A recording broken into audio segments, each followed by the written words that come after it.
Guys, welcome back to another video, and we are out, per usual, cruising on another e-bike today. I figured I'd take advantage of this good weather, but that's every day at this point. Guys, today I am riding the Actbest Race e-bike. This is their 500-watt motor model, and so far, this thing, for the price point, is pretty crazy. As you guys know, a lot of e-bikes that you start getting into, on average, are going to cost you anywhere from, oh gosh, I feel like no less than like $700 probably for a pretty decent one. This Actbest, this thing is $399 on Amazon, and so far it feels very sturdy, very stable. Things on the bike are very quality. I'm very surprised how comfortable this seat is, and overall, again, for $399, I'm very impressed, and I've only been riding it for a short amount of time. Because like I said, those are my first impressions, which they're good first impressions. So what we're going to do here in just a little bit is we are going to do some speed tests. We're going to look over the specs in depth on the Actbest and just kind of go over things more in depth for you guys to understand, especially if you're in the market for this. But again, if you guys are on a budget, this does seem like to be possibly one of your best options out there for an e-bike. So first standout features, you guys, is going to be typical. You have mechanical brakes front and rear, and they both work very nice. You also have a nice controller and display here all in one, and this actually looks very nice as well, and it feels very well put together. The bike also does come with a set of keys for security purposes with the battery, a main one and a spare, just in case you lose it. The handlebars are adjustable only to a certain extent because they don't have much bend to them, but you definitely can adjust them, rotate them for farther forward or farther backward, so that's definitely a good option to have. And guys, for this being a e-bike for the street mainly, this seat is very comfortable. Normally these bicycle seats, they're not my favorite because I normally can't really find one that's really comfortable to me unless it's like a bench seat or something like that. But this bicycle seat on this one feels really good. Like, I really do feel like I could ride this thing for quite a while. It has nice stiffer suspension in the front, just enough though to where if you wanted to take this thing off-road and kind of feel it out for a little bit, you won't have any issues. It obviously does not have any suspension in the rear, and that's okay because like I said, this is a little more marketed for the streets, but it can definitely handle off-road if you really need it to. Thus why the tires have a little bit of tread on them. It does have a 7-speed Shimano derailleur. That's how you're going to shift gears on your bike. It does have a thumb throttle on the right side, so that's nice as well. And again, guys, these grips feel really good. They're just rubber grips, but they feel solid. They feel like they're going to last a long time. So again, you guys, first impressions, this bike has made a good first impression, so that's definitely a good thing. So guys, next what we're going to do is we're going to check out the display here on the left. You can see it's pretty simple. On the very far left bottom corner there, you have your battery percentage bar that's going to tell you how much battery you have. Right above that to the right is what pedal assist mode you are in. There is 5 on this bike, so they have a good little range there.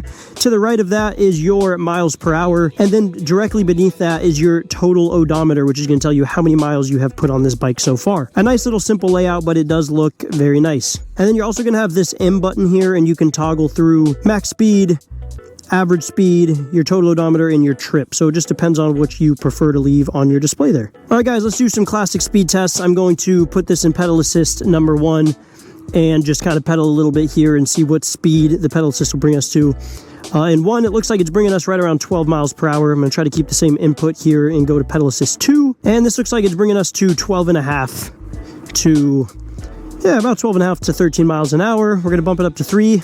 3 really kicks in. 3 is going to bring us up to about 15.5 miles an hour.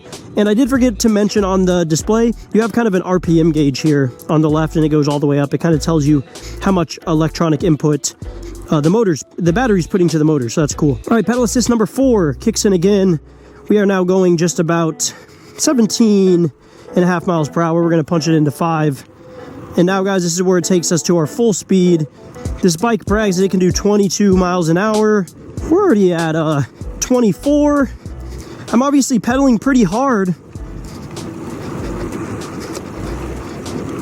Wow, that thing got up to over 28 miles per hour. That's actually very impressive. So it's not going to get there with just the thumb throttle or if you're not working, but I did get it to over 28 miles per hour. So that is your top speed there. I think they claim 22 miles an hour, which right now, we're just on the thumb throttle and we got almost to 23 miles per hour. So, and it gets there pretty quick. The torque is not bad on this thing for what it is. All right, guys, what we're going to do now is pull over here on the side of the road and go in depth to show you guys all the specs and stuff like that on the Actbest Race e-bike.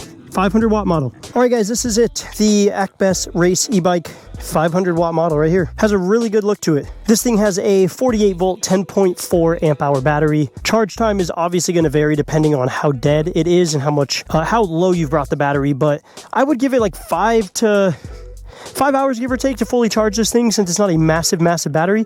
But you are going to get anywhere from 45 to 60 miles on a single charge, so you can really mop this thing around. As we already covered, you have your dual braking system, front and rear, and you do have adjustable handlebars, and your seat is adjustable as well. And like I said, the seat is very comfortable. You have 27.5-inch tires on this thing, so you can see this thing can really cruise. And definitely, if you take it off road, those big wheels help absorb a lot of the shock and stuff going over rocks and pebbles and things like that, because this obviously doesn't have suspension in the back. But again, these big tires do a good job of helping assist in that. This is not adjustable, but it does have a full front fork suspension system in the front, and like I said, it does a really good job. It tends to sit a little more stiff, just a little bit, but it still feels great. When I was riding it, feels very smooth. You obviously have your headlight in the front, which can be controlled at the controller up top, with a reflector right underneath it for safety purposes. And the front wheel, you guys, on the Actbest has a quick release, so you can just pop this thing down right here, pull the pin out there, and this wheel's just going to pop off, so you can throw it in the trunk of your car, kind of fit it wherever you need to. It's always cool when these bikes have that option, because it is so much easier. Just take that wheel off, throw it in the trunk of the car, and get going. Obviously, you're going to have a big reflector in the rear as well for safety purposes too. And guys, this bike is extremely lightweight. I mean, you can carry this thing really anywhere you want. I believe the frame itself is 50 pounds. I don't know if that includes the battery or anything, but I mean, 50 pounds give or take. It's insanely light. And of course, we can't forget the motor, a 500 watt brushless motor mounted in the rear here. And again, guys, for what this is, the price point, $399, this motor gets you up and going. I just took it to 28 miles an hour with some pedal assisting, obviously, but with just the thumb throttle, this thing got up to like almost 23 miles an hour. Really no issues at all. So the bang for your buck here is crazy. And the motor does also peak at 750 watts. So like I said, it does have some power back there. And the battery is a 2849 UL certified Li-ion battery. So this thing is pretty solid. You're not gonna have any issues with it, at least in my experience so far and from what I've read online through the reviews. So that is always good to know, that the most important part of the bike is safe as well. And on that battery, this is where you are going to be charging it, right there. And obviously the bike comes with a charger and tools and a really nice clean looking manual as well. So guys, that is pretty much the rundown for the specs on this thing. Like I said, I don't really have any complaints at all yet. It feels really smooth, and I'll continue to repeat myself here. $399 for this bike just seems so cheap. It seems like a great deal. So for any of you guys who are looking for a bang for your buck, a good budget e-bike, if you even want to call it that, because this thing is, the quality feels there. $399. I'll have the link in the description for the Actbest Race bike here, and I'm going to try to get a discount code for you guys as well, so you guys might even be able to steal this thing for even cheaper, which would be hard to pass up on that. The packaging on this thing was great. It was very easy to build, like I mentioned. Manual was there, tools were there, and the charger.